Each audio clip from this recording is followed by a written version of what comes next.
со статьей 51 части. Rabu 23 Februari 2022, Presiden Rusia Vladimir Putin mengumumkan perintah operasi militer di wilayah Donbas yang letaknya di timur Ukraina. Donbas sendiri merupakan wilayah yang menaungi Donetsk dan Luhansk. Wilayah ini udah cukup lama dikuasai kelompok separatis pro-Rusia hingga pada Selasa 22 Februari 2022, Vladimir Putin menandatangani dekret yang berisi pengakuan kemerdekaan Donetsk dan Luhansk. Nah, kalau dilihat dari posisinya, Ukraina adalah negara yang strategis bagi Rusia, dengan luas kurang lebih 603.500 km persegi atau hampir seluas Pulau Kalimantan. Ukraina berbatasan langsung dengan Rusia, Belarus, Polandia, Slovakia, Hungaria, Romania, dan Moldova. Ukraina sendiri resmi jadi negara merdeka di tahun 1991 setelah melepaskan diri dari Uni Soviet. Jadi, apa yang memicu Putin mengerahkan kekuatan militer ke Ukraina?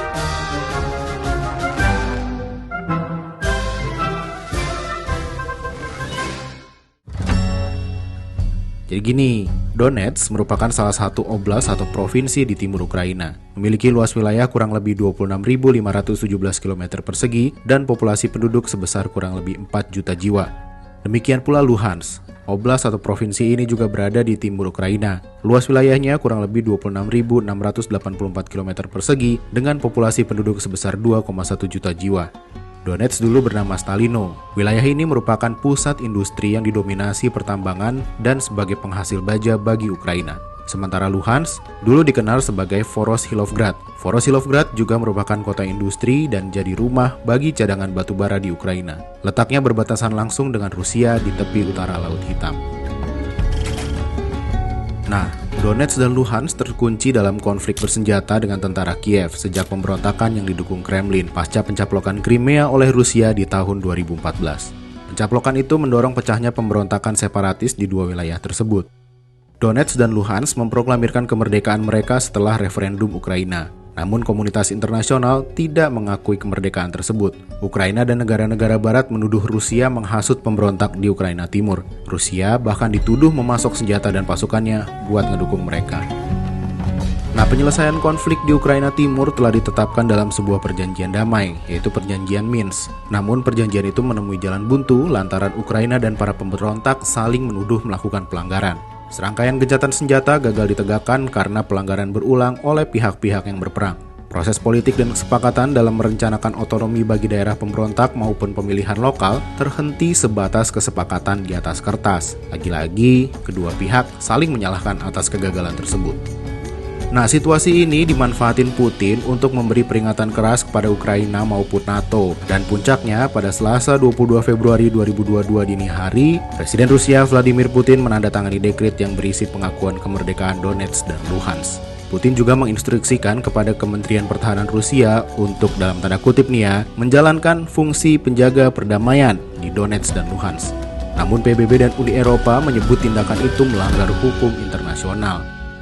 Terus, apa sih kira-kira yang membuat Putin begitu getol mendukung Donetsk dan Luhansk pisah dari Ukraina? Donetsk dan Luhansk banyak menutur bahasa Rusia karena banyak pekerja Rusia yang dikirim ke dua wilayah ini setelah Perang Dunia Kedua selama era Uni Soviet. Selain itu, kultur Rusia juga cukup kental di kedua wilayah ini. Ini yang membuat Putin merasa penting untuk mengakui kemerdekaan kedua wilayah tersebut. Kalau dari segi politik, pengakuan kemerdekaan Donetsk dan Luhansk ini adalah cara bagi Rusia untuk menekan Ukraina supaya enggak bergabung dengan NATO. Rusia khawatir masuknya Ukraina ke NATO bakal menimbulkan ancaman bagi Moskow. Menurut Menteri Luar Negeri Cina Wang Yi, rencana NATO merekrut Ukraina adalah upaya ekspansi NATO ke wilayah Eropa Timur. Nah, di sisi lain, rakyat Donetsk dan Luhansk juga bisa dibilang mau memerdekakan diri dan mendekati Rusia karena mereka ngerasa kalau Rusia bisa memberikan kesejahteraan yang lebih baik. Genderang perang sudah ditabuh, serangan-serangan pasukan Rusia juga sudah meluluh lantakkan beberapa kota di Ukraina termasuk ibu kota Kiev.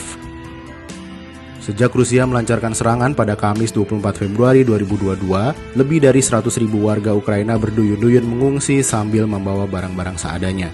Namun, banyak anggota keluarga yang harus berpisah di titik perbatasan negara karena pemerintah Ukraina melarang pria berusia 18-60 tahun mengungsi. Pria dewasa diwajibkan tetap tinggal di Ukraina untuk membela negara.